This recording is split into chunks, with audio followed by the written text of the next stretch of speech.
Hello po, magandang araw po. So, bali, update ko lang po kayo dito sa bathroom natin. Ayan po, napagpahid na po kami ng waterproofing. Na i-relocate na rin po namin yun sa yung para po dun sa floor drain. So, ito po isang bahid pa lang. So, mamaya po, tigas-tigas po nito. Papaitan pa po uli namin pag ano naman po ang bahid niya. Yung ginawa po nila kanina pag ganito. After this, pag tigas po nito, ito po patataas-taas ako po ito ng kaunti. Mga 30 cm mula po sa flooring. Yung bahid niya sa wall.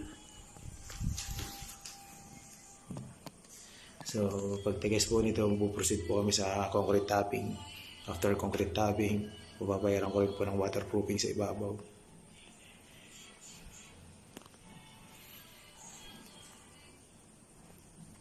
Pero siguro, ang paggawa ko po dito, pa-flat test ko muna para makita natin sa dalawang patong ito kung may leak pa siya o wala sa baba.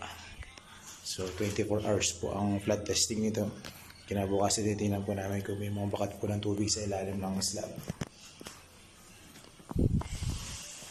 Mapapansin nyo po may kulay puti doon sa gilid ng PVC. So, may particular materials po tayo na nilagay dyan. Yun po ay sealant na highly resistant po sa tubig. Ayan po, kulay puti. So, ganyan po yung methodology namin para ma-sure po na hindi po maglilik yung ating CR. So, ganito sana din yung gagawin namin kung naisama na rin po itong wall. So, all throughout po yan ang lalagyan natin ng tiles. Pati dito sa may part po ng pipinturahan. Kasi kalahati po dito may tiles. May PVC moldings. Then, painted na po itong side na ito. Pero pagdating po dun sa shower area,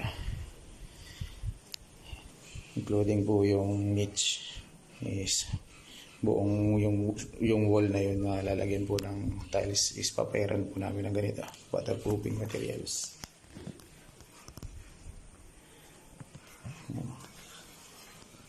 So, concrete topping po niya, idadamay na rin namin itong part na ito. Kaya angat na rin namin ito. So, i-level na rin po namin ito. In preparation naman po yun. Para po sa concrete topping po nitong kabuuan ng yung second floor. Para makuha yung tabang level. So, bakit po natin kailangan dito ng concrete topping? So, kung mapapansin natin, steel deck po ito. Mas malakas po ang vibration nito. Nagkaroon ng movement yung bahay, nagkaroon ng earthquake, mas malakas po ang vibration yun. Kasi po steel deck. So kung halimbawa po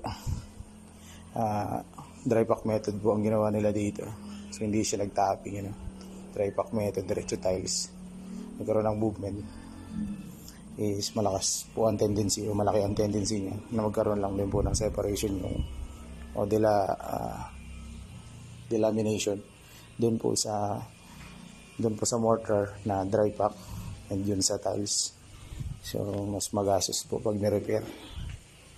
Gusto natin maging maayos at tumagal.